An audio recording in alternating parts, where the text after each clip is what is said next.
and welcome to another episode of ThinkerThemer. I'm Amy, i.e. the thinker, all about mechanics, and this is my wonderful partner Maggie, who is themer and just loves the theme of a game, which usually goes right over my head.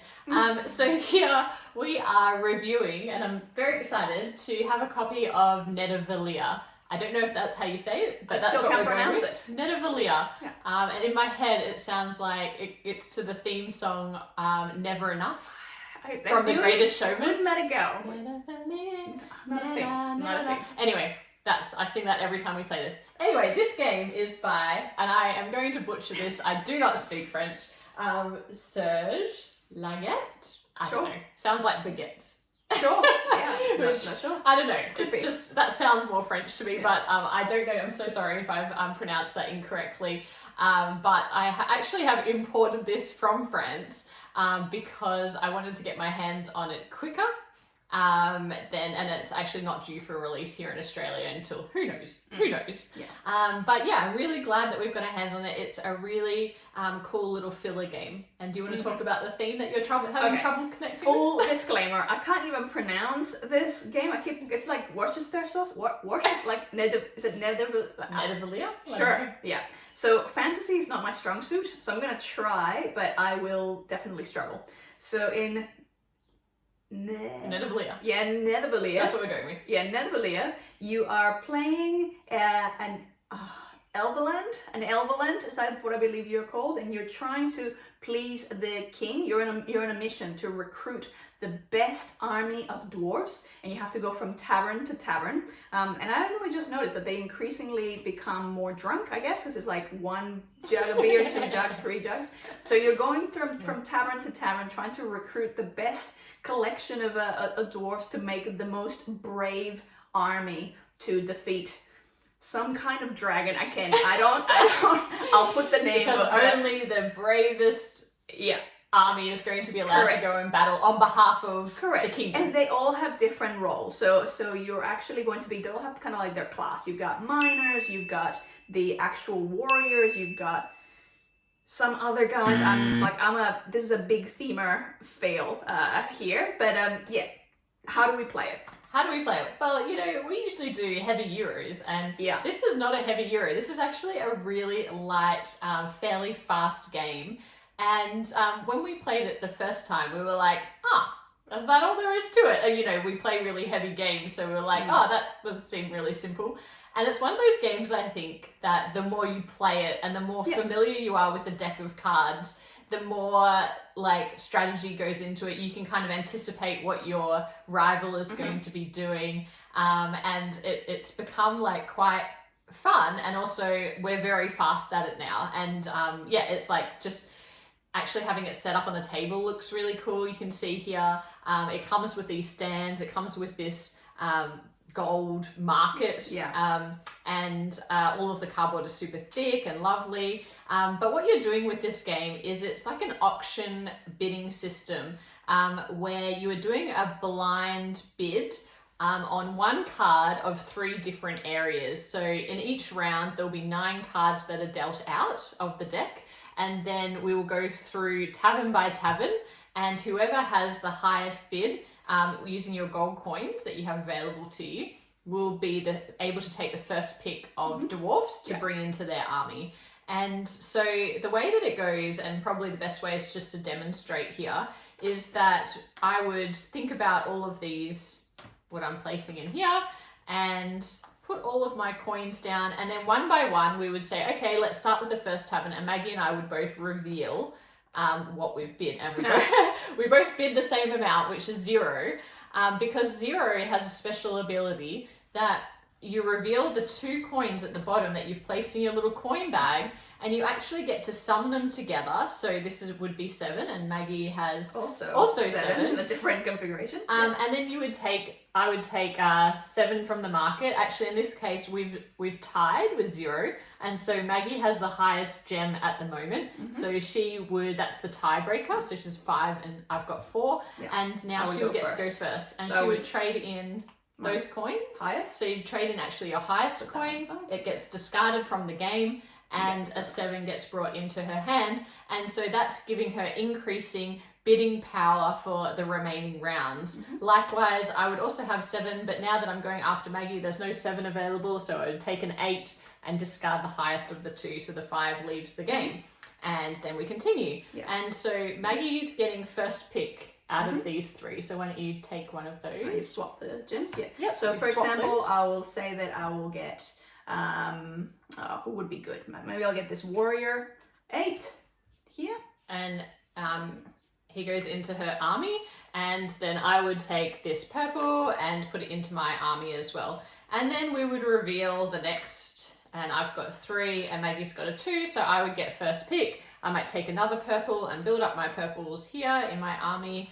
And I might go, I'll diversify and get the orange guy. So he looks like a miner. Yeah, so we're not going to do a full playthrough for you.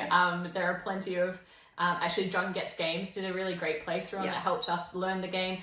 But that's how every round plays out. So you are bidding, you're winning that bid or not, and then you're choosing from a set of cards.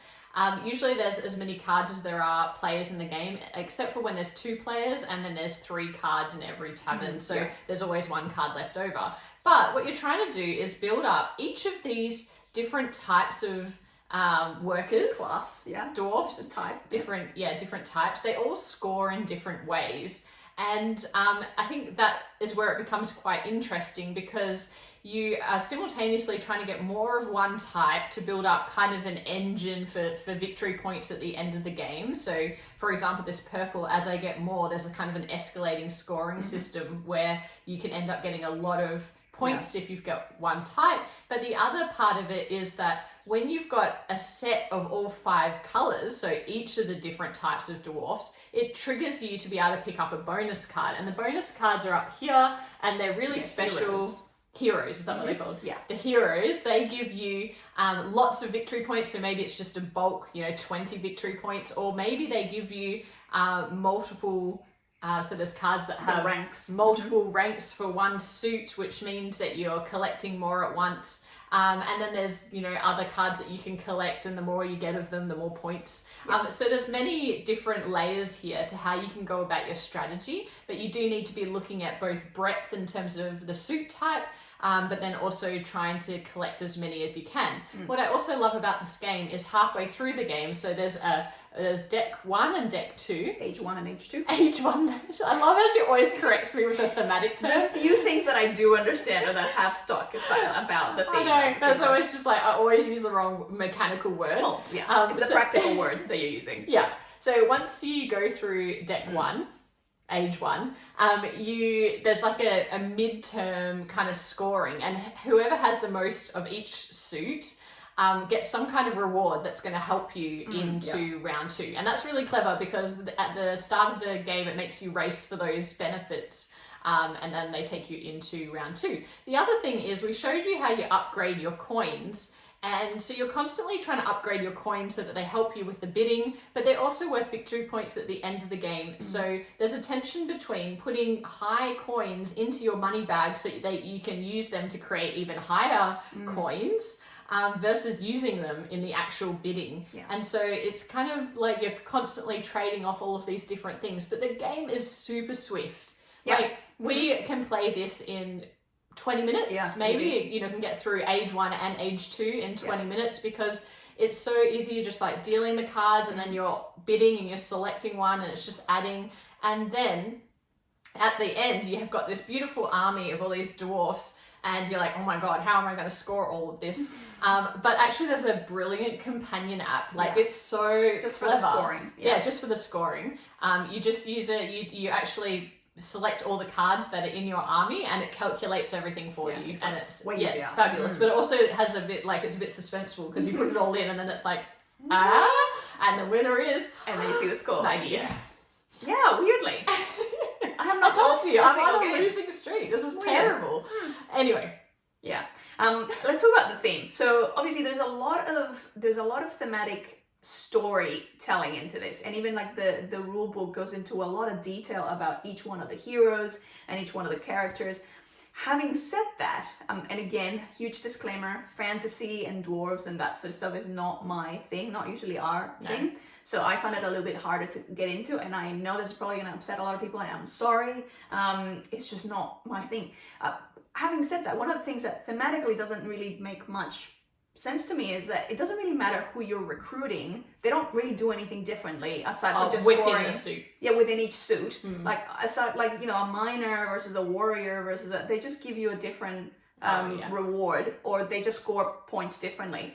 There's no It really could be anything. It could be anything. It's just set collection. Exactly. It's just bidding and set collection. It is bidding and set collection. And with a pasted on theme. So yeah, so it's like, even though they have done a very nice job into creating that world in the rule book, I don't really get a sense for that. Like I don't even get a sense for the tavern.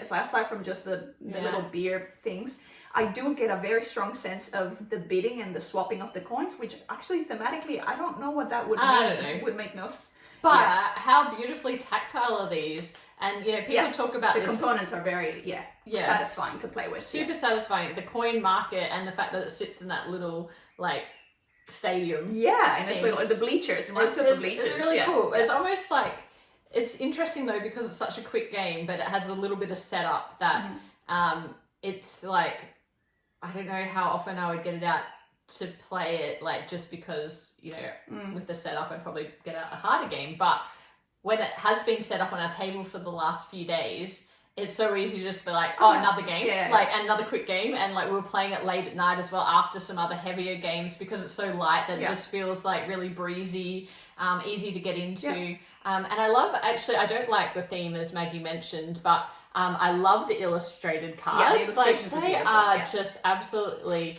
stunning. Like they all have like personalities, and even though it doesn't really play into what's happening in the game, it makes no difference. Makes no difference. But it is like gorgeous to look at. I really love that the artwork is monochrome as well, because the suits are coloured and it makes it really easy to see what you're doing. Like it's kind of muted.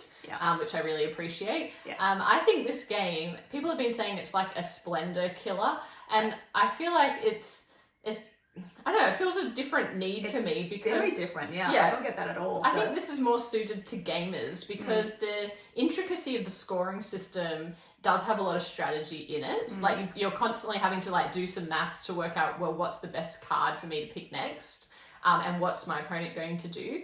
But I also think that it's like it gets better the more you play it. So Splendor is like you can straight in and then everyone's kind of even keel. Whereas this, it's like once you've seen the decks a few times, you kind of work out which cards are rarer and which ones are the best to go for and that kind of thing. And so I feel like, there's a flow to this game that I really like. It's really fast, and I want to keep playing it. Like I'm not tired of it. I just want to like get it out and like let's go again. So I think as a themer, it's a fun experience, not at all a thematic experience for me, for a range of reasons. Even though there's a lot of story into it, it could be anything. But it is a fun puzzle. So for me, like it's almost like the themer side just completely disconnects, and it's like it's just a strategy game, and I enjoy that as an exercise just as we're playing.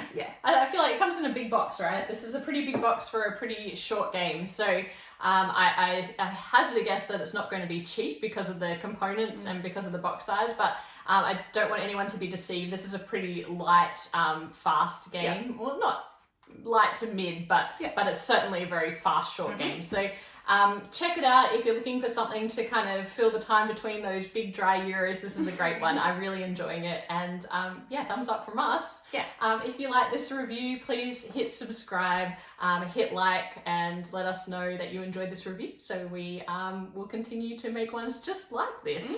Otherwise, bye for now.